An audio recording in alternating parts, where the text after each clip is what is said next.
Hello children, how are you?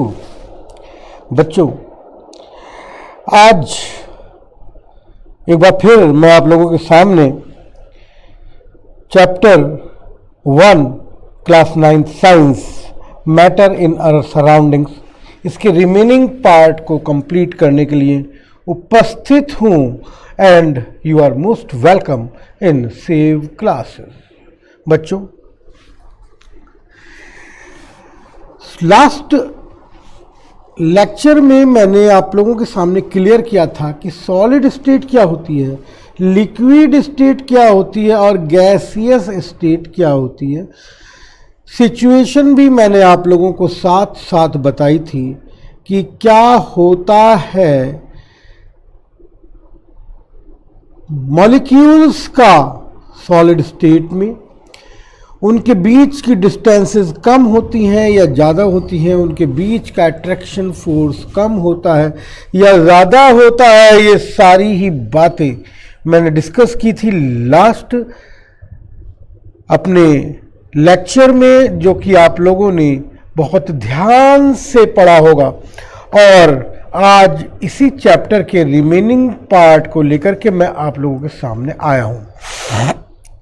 बच्चों, यहाँ पर जो मैं हेडिंग आप लोगों के सामने स्टार्ट करने के लिए जा रहा हूँ वो है change of state of matter, यानी कि एक फिजिकल स्टेट को किसी दूसरी फिजिकल स्टेट में कन्वर्ट कर देने की प्रक्रिया किस प्रकार होती है, change of state of matter किस प्रकार होता है। कुछ इसी तरह की चीज़ें आप लोगों के सामने मैं लेकर के आया हूं। एक फिजिकल स्टेट होती है सॉलिड, दूसरी फिजिकल स्टेट होती है लिक्विड और बच्चों तीसरी फिजिकल स्टेट होती है गैस। क्या सॉलिड लिक्विड में कन्वर्ट हो सकता है? अगर आप थोड़ा सा अपने डेली लाइफ में चारों ओर दिखने वाली चीजों को ध्यान से देखें तो आप देखेंगे कि बर्फ यानी कि आइस अगर हम फ्रिज से निकाल करके बाहर टेबल पर रख देते हैं तो कुछ समय के बाद वो वाटर यानी कि लिक्विड स्टेट में कन्वर्ट हो जाता है, सॉलिड स्टेट से लिक्विड स्टेट में कन्वर्ट हो जाता है हमारा आइस, राइट। तो इसका मतलब कुछ ना कुछ रीजन है जिसकी वजह से एक स्टेट दूसरी स्टेट में कन्वर्ट होती है बच्चों। और आप लोगों को मैं यहां पर बता देना चाहूंगा कि वो रीजन या वो फैक्टर क्या है बच्चों। वो फैक्टर है टेम्परेचर। टेम्परेचर के घटने या बढ़ने की वजह से एक स्टेट दूसरी स्टेट में कन्वर्ट हो जाती है। आई थिंक पॉइंट आप लोगों को क्लियर हो गया होगा। तो यहां पर हमने लिखा है, पहले ही हेडिंग मेरे पीछे लगी हुई स्क्रीन पर आपको नजर आ रहा है, effect of change of temperature. किसी भी सॉलिड के केस में अगर टेम्परेचर बढ़ता है तो सॉलिड की काइनेटिक एनर्जी भी बढ़ जाती है, यानी कि सॉलिड के मॉलिक्यूल्स बहुत तेजी के साथ वाइब्रेट करने लगते हैं और उनकी स्पीड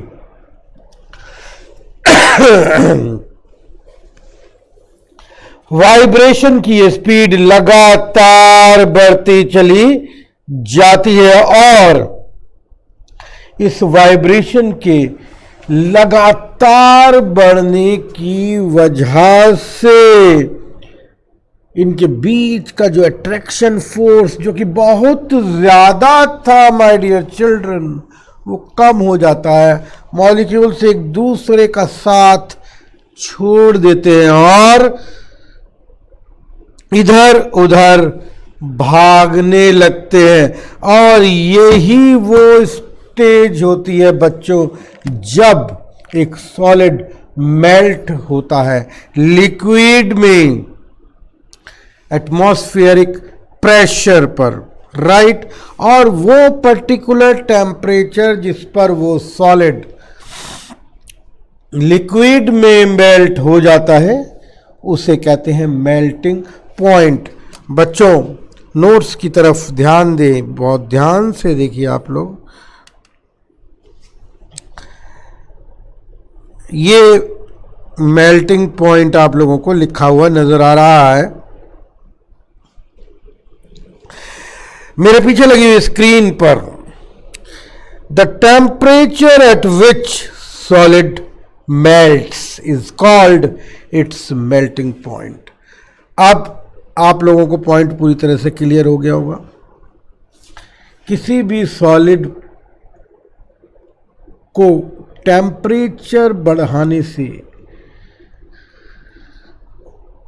उनके मॉलिक्यूल्स का वाइब्रेशन बढ़ जाता है और उनके मॉलिक्यूल्स के वाइब्रेशन के लगातार बढ़ने से उनकी स्पीड तेज हो जाती है और साथ ही उनके बीच का जो अट्रैक्शन फोर्स था वो कम हो जाता है। मॉलिक्यूल्स एक दूसरे का साथ छोड़कर अपनी फिक्स्ड पोजीशन से इधर उधर भागने लगते हैं और यही वो स्टेज होती है बच्चों जब सॉलिड मेल्ट होकर के लिक्विड में कन्वर्ट हो जाता है। और इसी टेम्परेचर को, यही पर्टिकुलर टेम्परेचर है जिसको मेल्टिंग पॉइंट कहा जाता है। आपसे डेफिनेशन पूछी जा सकती है व्हाट इज मेल्टिंग पॉइंट और define melting point, and then you have to answer that the temperature at which solid melts is called its melting point. I think point clear हो गया होगा आप लोगों को। चलिए आगे की तरफ बढ़ते हैं। दूसरी चीज है प्रेशर को चेंज करना। सॉलिड से लिक्विड या लिक्विड से सॉलिड, दोनों ही कंडीशंस में प्रेशर का एक बहुत ही बड़ा रोल है। आप लोगों ने देखा होगा कि आपकी किचन में एक गैस का सिलेंडर रखा हुआ है जिसके अंदर एलपीजी यानी कि लिक्विफाइड पेट्रोलियम गैस भरी हुई है। जरा सा उस सिलेंडर को हिला करके देखने पर ऐसे आवाज आती है जैसे कि उसमें गैस ना होकर के कोई लिक्विड भरा हुआ है, जबकि आपकी नॉलेज के हिसाब से उसके अंदर गैस भरी हुई होती है। और जब गैस स्टोव को ऑन किया जाता है तो गैस ही जलती है, ना कि कोई लिक्विड बाहर आता है। ये सब मसला क्या है आप लोगों के समझ में नहीं आ रहा है। चलिए मैं आप लोगों को ये पॉइंट भी क्लियर कर देता हूं कि किसी भी गैस का लगातार हम अगर प्रेशर बढ़ाते चले जाते हैं, लगातार प्रेशर बढ़ाते चले जाते हैं तो वो गैस अल्टीमेटली लिक्विड में कन्वर्ट होती चली जाती है। बिकॉज लगातार प्रेशर बढ़ाने से उनके मॉलिक्यूल्स एक दूसरे के पास आते चले जाते हैं और अट्रैक्शन फोर्स बढ़ता चला जाता है। कार्बन डाइऑक्साइड गैस को अगर प्रेशराइज किया जाता है, उस पर प्रेशर क्रिएट किया जाता है, तो बच्चों वो डायरेक्ट ही सॉलिड में कन्वर्ट हो जाती है और उसको ड्राई आइस भी कहा जाता है। What is dry ice? ये भी एक क्वेश्चन आप लोगों के सामने कभी भी अराइज हो सकता है। ये मैं एनसर्कल कर रहा हूं ड्राई आइस। तो आप लोगों को मैं बताना चाहूँगा कि solid carbon dioxide is commonly known as dry ice, और ये बहुत ही खूबसूरत एग्जाम्पल है change of states of matter का। तो यहां पर आप लोगों को जो बातें क्लियर हुई हैं वो मेरे ख्याल से दोनों ही स्टेजेस यानी कि टेम्परेचर और प्रेशर के लगातार चेंज होने की वजह से स्टेट्स का चेंज होना है। बच्चों समझ में आप लोगों के आ गया होगा। चलिए आगे की तरफ बढ़ते हैं। अब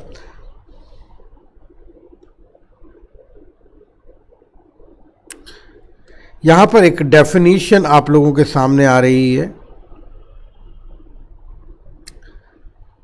इवेपोरेशन। क्या है ये इवेपोरेशन? बच्चों दो कॉन्सेप्ट आप लोगों ने सुने होंगे, बॉइलिंग एंड इवेपोरेशन। दोनों ही केसेस में लिक्विड गैस में कन्वर्ट होता है। पानी को एक बर्तन में भर के गैस स्टोव पर रख दीजिए और गैस ऑन कर दीजिए। पानी थोड़ी देर में जो लिक्विड है वो बॉयल होना शुरू हो जाता है, उसमें भाप बनती हुई और निकल कर उड़ती हुई आप लोग बहुत अच्छी तरीके से देखते हैं। लगातार बॉयल होने दीजिए, पानी कम होता चला जाएगा और धीरे धीरे पानी वहाँ से सारा का सारा स्टीम की फॉर्म में, भाप की फॉर्म में बाहर उड़ जाएगा और वो बर्तन खाली हो जाएगा। तो ये तो था बॉइलिंग। अब इवेपोरेशन क्या है?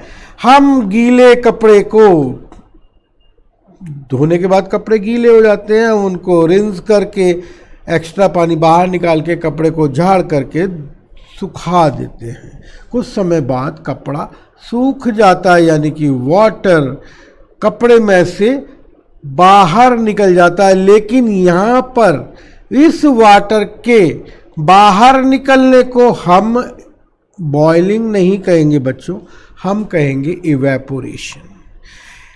एक एक लेयर पानी की बाहर ऊपर की तरफ गैसियस स्टेट में कन्वर्ट होकर के वेपर्स की फॉर्म में बाहर चली जाती है, तो इसे कहा जाता है इवेपोरेशन।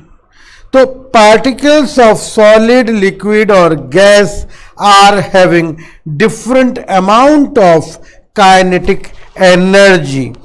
यहां पर मेरे पीछे लगी हुई स्क्रीन पर जो लिखा हुआ है, मैं चाहूंगा एक बार आप लोग इसको पूरी तरीके से ध्यान से देखें। बच्चों यहां लिखा हुआ है पार्टिकल्स ऑफ सॉलिड, लिक्विड या gas, they are having different amount of kinetic energy. आप लोग सभी जानते हैं कि सॉलिड में काइनेटिक एनर्जी कम होती है, लिक्विड में और ज़्यादा, और गैस के पार्टिकल्स में बहुत ज़्यादा काइनेटिक एनर्जी होती है। तो in case of liquids only a small fraction of particles at the surface having higher kinetic energy. तो सबसे ऊपर की जो सरफेस है, यहां से वाटर इवेपोरेट होता है क्योंकि यहाँ पे काइनेटिक एनर्जी पार्टिकल्स की नीचे की लेयर्स के कंपैरिजन में ज़्यादा होती है और उनका अट्रैक्शन फोर्स लेवल भी लो होता है। तो ऊपर की लेयर कन्वर्ट हो जाती है वेपर्स में और नीचे वाली लेयर ऊपर आ जाती है। तो लगातार ये प्रोसेस चलता रहता है। ऊपर की लेयर वेपर्स की फॉर्म में बाहर निकल जाती है और उसके ठीक नीचे वाली लेयर फिर ऊपर आ जाती है, फिर वो भी बाहर निकल जाती है, उसके नीचे वाली लेयर फिर ऊपर आ जाती है। तो इस तरीके से लगातार पानी बाहर निकलता रहता है और ये प्रोसेस इवेपोरेशन कहलाता है। और मैं आप लोगों की जानकारी के लिए यहाँ पर मेंशन करना चाहूँगा बच्चों कि यहाँ पर जो पानी इवेपोरेट हो रहा है उसके लिए किसी हाई टेम्परेचर की, किसी गैस बर्नर की ज़रूरत नहीं है, बल्कि ये सब एक नॉर्मल टेम्परेचर पर ही होता है। तो ये बात भी आप लोगों के समझ में आ गई होगी। अब एक और छोटा सा कंसेप्ट है जो कि आप लोगों के सामने आ रहा है बच्चों, वो है सब्लिमेशन। सब्लिमेशन यानी कि सॉलिड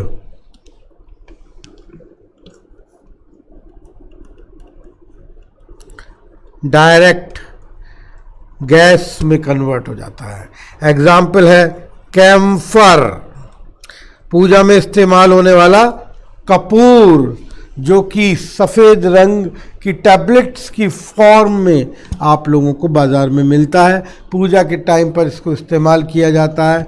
हाईली इन्फ्लेमेबल है, एकदम से जल उठता है। अगर इसको जलाते नहीं भी हैं तो भी ये रखा रखा अपनी जगह से गायब हो जाता है, यानी कि ये सॉलिड स्टेट से बीच में किसी भी लिक्विड स्टेट में नहीं आता, डायरेक्ट सॉलिड से गैस में कन्वर्ट हो जाता है और ये स्टेज कहलाती है, ये फिनोमेना कहलाता है सब्लिमेशन। सब्लिमेशन आप लोगों के समझ में आ गया होगा। अब आती है फैक्टर्स जो कि इवेपोरेशन को अफेक्ट करते हैं। इवेपोरेशन याद करने के लिए आपको कपड़ों को ज़रूर ध्यान में रखना होगा जो आपकी मम्मी धूप में सुखाती हैं धोने के बाद, ये इवेपोरेशन है। बॉइलिंग जो चाय गैस बर्नर पर बनती है वो बॉइलिंग है। दोनों कॉन्सेप्ट अलग अलग है। मैं बात कर रहा हूँ आपसे इवेपोरेशन की। Increased surface area, first point, this is very important my dear children. Increased surface area, जितना ज़्यादा एरिया बड़ा होगा उतनी जल्दी इवेपोरेशन होगा। फ्लोर पर वाइप किया जाता है, पोंछा मारा जाता है, एकदम से फ्लोर सूख जाता है। जबकि किसी बर्तन में अगर हम पानी भर के खुले में रख दें तो शायद इवेपोरेशन कब होगा आपको भी पता नहीं है, कितना धीमे होगा आपको भी पता नहीं है। यानी कि सरफेस एरिया जितना ज़्यादा होगा उतना ही इवेपोरेशन भी ज़्यादा होगा। टेम्परेचर जितना ज़्यादा होगा, गर्मियों में कपड़े जल्दी सूखते हैं क्योंकि टेम्परेचर ज़्यादा होता है।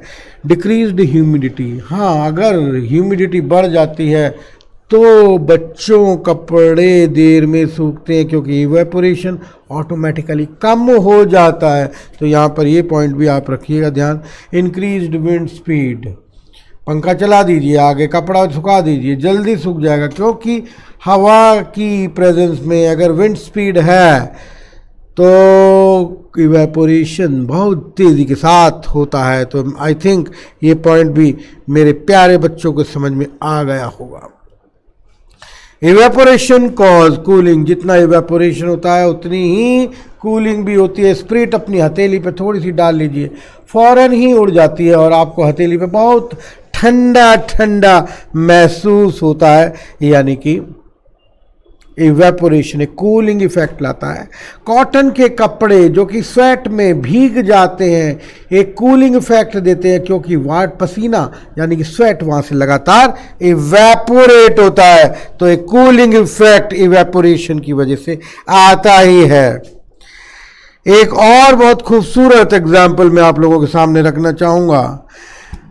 ठंडे पानी के गिलास के बाहर पानी की बूंदें आपको दिखाई देती हैं। फ्रिज से बॉटल निकाल के बाहर रख दीजिए, पानी की बूंदें उस पर भी आ जाती है। तो क्या ऐसा कुछ है कि ग्लास की सरफेस पे छोटे छोटे पोर्स हैं जिससे होकर के पानी बाहर निकल रहा है, या बॉटल की सरफेस पर छोटे छोटे पोर्स हैं जिससे होकर के पानी बाहर निकल रहा है? बच्चों ऐसा कुछ नहीं है, बल्कि ठंडा पानी का गिलास अपने चारों तरफ की हवा को ठंडा कर देता है और वहाँ पर जो वाटर मॉलिक्यूल्स वेपर्स की फॉर्म में वो ठंडे होकर के लिक्विड में कन्वर्ट होकर के गिलास की सरफेस पर चिपक जाते हैं। इसीलिए पानी हमें दिखाई देता है और शायद हम लोग समझते हैं कि ये पानी ग्लास के अंदर से या बॉटल के अंदर से बाहर आया है, लेकिन ऐसा कुछ भी नहीं है। तो बच्चों यहाँ पर हमारा ये चैप्टर पूरी तरीके से कंप्लीट हो जाता है। मैं समझता हूँ पॉइंट आप लोगों के एक एक करके समझ में आ गए होंगे और आप लोग अब इन पॉइंट्स को लर्न करने जा रहे हैं। बच्चों, इस वीडियो को एक बार देखने से बात नहीं बनेगी, आपको 2 या 3 बार इस वीडियो को देखना होगा। वीडियो को बार बार देखें, बुक्स को सामने रखकर लगातार पढ़ते रहें, आप लोगों को सारी बातें क्लियर हो जाएंगी। और मैं आप लोगों से केवल और केवल एक ही बात कहूँगा बच्चों, कि जितनी बार भी आप कंसेप्ट को पढ़ेंगे समझेंगे, उतनी ही जल्दी आप इससे रिलेटेड क्वेश्चंस कर पाएंगे। मैं अपने नेक्स्ट लेक्चर में आप लोगों के सामने लेकर के आऊँगा इसी चैप्टर के क्वेश्चंस। किस तरीके से वो क्वेश्चंस आपको अटेम्प्ट करने हैं, किस तरीके से आपको उनके आंसर्स लिखने हैं, उसके लिए आपको मेरे नेक्स्ट लेक्चर में ज़रूर ही मौजूद रहना होगा। तो my dear children, will see you very soon with beautiful questions of this chapter. Thank you very much.